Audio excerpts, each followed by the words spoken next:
कर्पूरगौरं करुणावतारं संसारसारं भुजगेन्द्रहारं सदा वसन्तं हृदयारविन्दे भवं भवानी सहितं नमामि।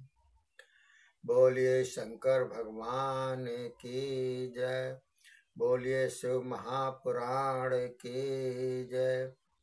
आज के वीडियो में मैं आपको दूसरा अध्याय सुनाता हूँ जो कि नारद जी से संबंधित है।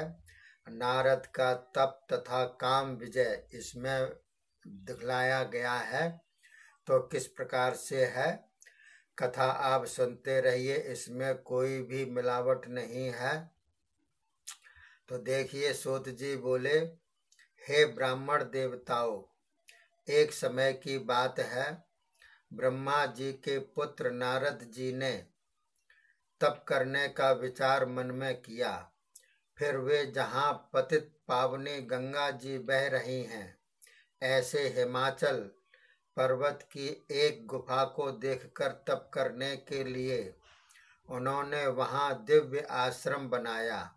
वहीं बैठकर मौनी हो बहुत दिनों में पूर्ण होने वाला तप करने लगे, यानी कि मौन होकर के तप करने लगे। उनका आसन दृढ़ था।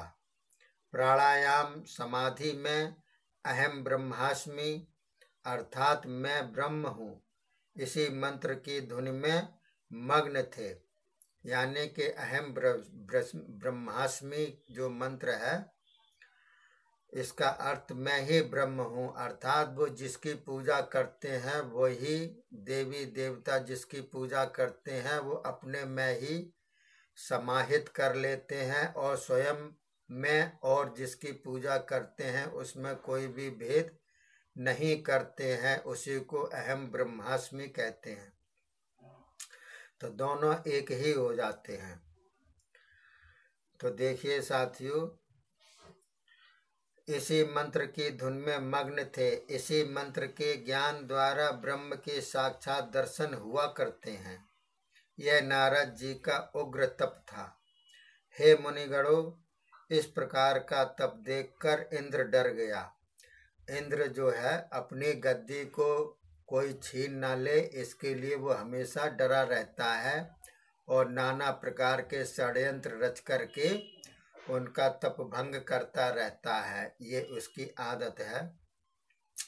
तो इस प्रकार का तप देखकर इंद्र डर गया। वह विचार करने लगा, कहीं ऐसा ना हो कि नारद जी मेरे राज्य को हथियाने के लिए तप कर रहे हों। इस प्रकार के तप में विघ्न डालना उत्तम होगा। इसके लिए उपाय का विचार करते हुए इंद्र ने कामदेव को बुलाया और कहने लगा, इस स्वार्थी नारद की बुद्धि को तो देखो। हे कामदेव, तुम मेरे परम सखा हो एवं हित चिंतक हो। अब मेरी सहायता तुमको ही करनी है। तुम ही बड़े बड़े मुनि ऋषियों का गर्भ दूर कर चुके हो। तुम्हारे सहारे ही मेरा राज्य चला आ रहा है। यह नारद तुम्हारे आगे है ही क्या। नारद हिमाचल की गुफा में बैठकर दृढ़ासन से शिव भगवान को मन में धारण कर तप कर रहा है। कहीं ऐसा ना हो वर में ब्रह्मा जी से मेरा राज्य ही मांग बैठे। अतः तुम आज ही वहां जाकर उसके तप को खंडित करो। इंद्र की इस प्रकार की आज्ञा से स्वाभिमानी कामदेव वहां पहुंच गया। तप नष्ट करने के लिए नाना प्रकार के उपाय करने लगा। वहां जाकर उसने अपनी माया द्वारा सुंदर बगीचों की रचना की।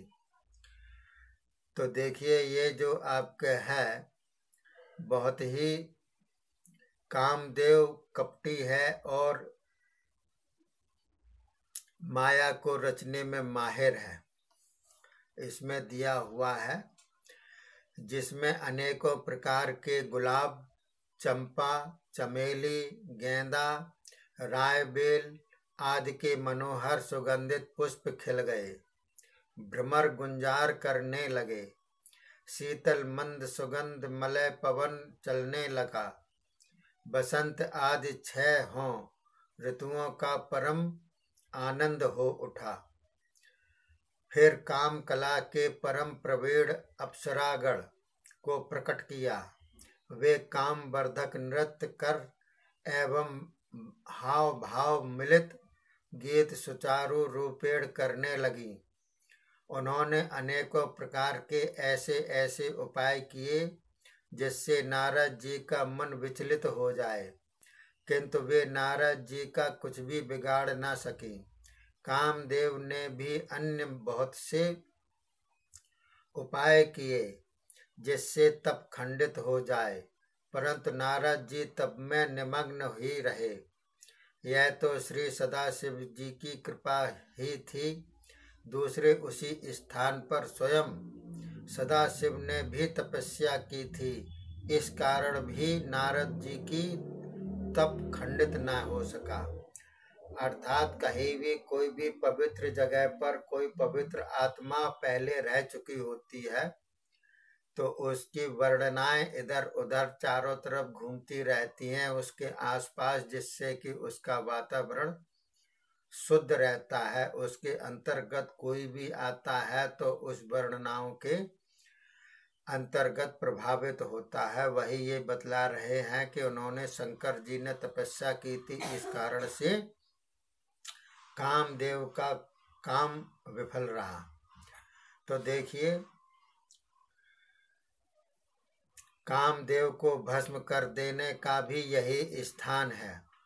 वैसे भी कामदेव की माया इस स्थान पर नहीं चल सकती थी, क्योंकि जब सदाशिव ने उसको भस्म किया था तो काम की पत्नी ने पति के जीवित होने के लिए प्रार्थना की थी। देवताओं ने श्री महादेव जी से प्रार्थना की। तब महादेव जी ने कहा था कि कामदेव कुछ काल के व्यतीत हो जाने पर जीवित तो हो जाएगा, परंतु इस स्थान पर और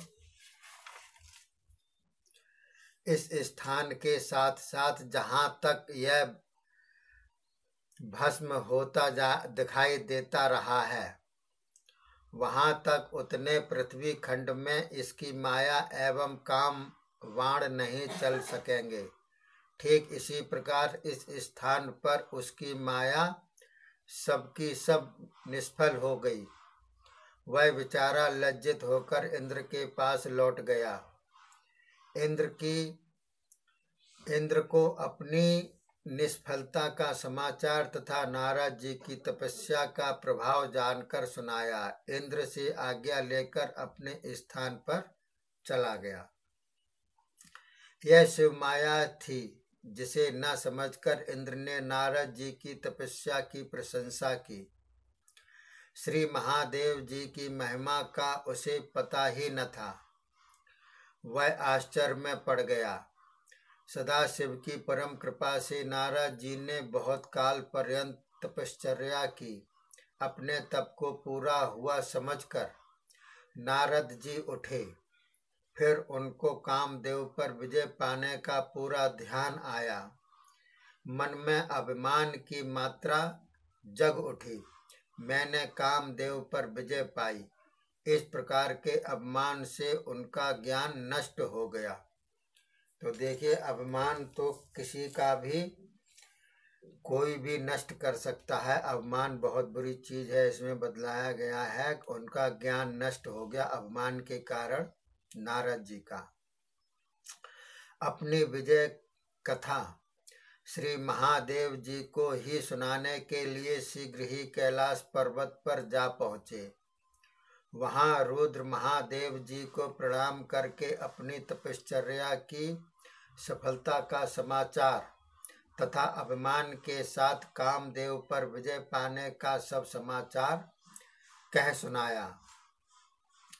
परम दयालु भक्त वत्सल सदाशिव जी ने नारद जी की प्रशंसा करते हुए कहा कि हे नारद जी, तुम धन्य हो, परंतु एक बात मेरी भी मानो। यह समाचार किसी अन्य देवता को न सुनाना, विशेषकर श्री विष्णु भगवान को तो सुनाना नहीं। तुम उनके भक्त भी हो, फिर भी मेरी बात याद रखना। तुम मेरे भी तथा विष्णु के भी भक्त हो, उनके पूछने पर भी न कहना। सदाशिव के इस प्रकार कहने पर भी होनहार बड़ी बलवान होती है। सदाशिव के वचन स्वीकार नहीं किए, यह भी सदाशिव की ही माया है। भला शिव माया को टाल ही कौन सकता है। तदंतर नारद ब्रह्मलोक में पहुँचे। वहाँ ब्रह्मा जी को नमस्कार करके अपने तपोबल से कामदेव पर विजय प्राप्ति का समाचार अभिमान के साथ बड़े जोर शोर से सुना दिया। ब्रह्मा जी ने भी शिव स्मरण करके सब कुछ जान लिया और इस वृतांत को सब किसी के आगे प्रकट करने के लिए मना किया। किंतु नारद जी ने तो अपने पिता ब्रह्मा जी के वचनों पर भी ध्यान नहीं दिया। यह शिव की मोहिनी माया ही थी। नारद जी के मन में अभिमान के अंकुर दृढ़ हो गए। अभिमान से बुद्धि मारी गई। तब तो झट ही विष्णु जी के लोक में जा पहुँचे। श्री विष्णु जी के ने नारद को दूर से देखा, अपने आसन से उठकर नारद जी को लेकर आए और अपने आसन पर बिठाया। तब शिव जी के चरण कमलों का ध्यान करके नारद जी के अभिमान को दूर करने के लिए विष्णु जी ने इस प्रकार वचन बोले। हे मुनिवर नारद, आप कहाँ से आ रहे हो? इस लोक में आपका शुभागमन किस प्रकार हुआ? आपने तो यहाँ पधार कर मेरे लोक को भी पवित्र कर दिया। भगवान विष्णु के सत्कार पूर्ण वचन सुनकर नारद ने अभिमान के साथ अपने तप के पूर्ण होने का एवं कामदेव पर विजय पाने का संपूर्ण आख्यान कह सुनाया। तब नारद जी के स्वाभिमान वचन सुनकर शिव भक्त शिरोमणि विष्णु जी शिव का स्मरण करके उनकी मन ही मन में स्तुति करते हुए बोले, हे सदाशिव, आपकी मोहिनी माया परम धन्य है। हे देवाधिदेव महादेव आशुतोष, प्रसन्न हो। इस प्रकार से स्तुति कर नेत्रों को मूंद कर शिव का ध्यान किया। उनकी आज्ञा पाकर विश्वपालक विष्णु जी नारद जी से कहने लगे। पहले तो स्तुति की, इसके बाद आँख खोल करके नारद जी से बोले, हे मुनियों में श्रेष्ठ तप के सागर, आपकी कीर्ति निर्मल बुद्धि धन्य है। हे मुनिवर, काम क्रोध एवं लोभ तो उन पुरुषों को आकर पीड़ित करते हैं जो कि भक्तिहीन हैं तथा 3 प्रकार की भक्ति का स्वरूप जानते ही नहीं। उन्हीं पुरुषों को दुखदायक उनका विकार प्राप्त होता है। निसंदेह आप ज्ञान वैराग्य युक्त हो, सतत ब्रह्मचारी हो। इस प्रकार के विकार तो आपको जन्म से ही नहीं छू सके। भला वह विकारी काम आपकी कर ही क्या सकता था। श्री विष्णु जी के इस प्रकार के वचन सुन नारद जी मन ही मन अतीव प्रसन्न हुए।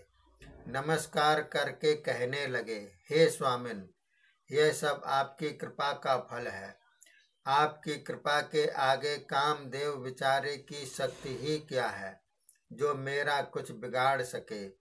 मैं सदा इससे निर्भय हूँ। यह कह विष्णु जी को नमस्कार करके जहाँ कहीं अपनी इच्छा से घूमने वाले नारद जी विष्णु लोक से चल दिए।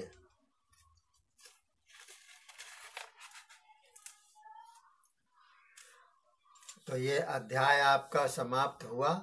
तीसरा अध्याय आपको आगे सुनाएंगे। तब तक के लिए जय हिंद, जय भारत।